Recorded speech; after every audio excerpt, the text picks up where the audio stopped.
Saio oso gogorra burutu du Juan Martínez de Irujok gaur eguerdi partean finala hartuko duen hogeta pilotalekuan. Aritz laza izan du aurkari Iberokoak. Lana gogotik egin behar izan du Irujok urretxuarrak eraginda. Astea gogordoa. Gogorra, baina ez bakarrik gaurkogatik, atzo fisikoki egin nuen lanagatik ere bai. Egia esan gaur ez naiz finek ibili, gorputza nekatuta neukan. Gustora lan egiteko behar den tentsiori gabe, baina tira aurreikusita zegoen, astelenean hobeto arituko naiz. Irujoren atza gero eta hobeto dago, eta orain beste kezka batzuk ditu. Batipat, sakeak eta errestoak.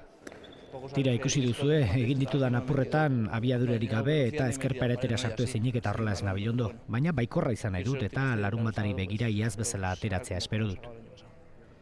Irujok gustoko du hogeta pilotalekua, baina esan beste gaueko 9 aldera jokatu beharra. Egun osoan zer egin behar dugu? Oso luze joango da, urduritasun handiko eguna izaten da eta tira ea nola doan. Gu ahalik eta hobekien egiten ahaleginduko gara ez?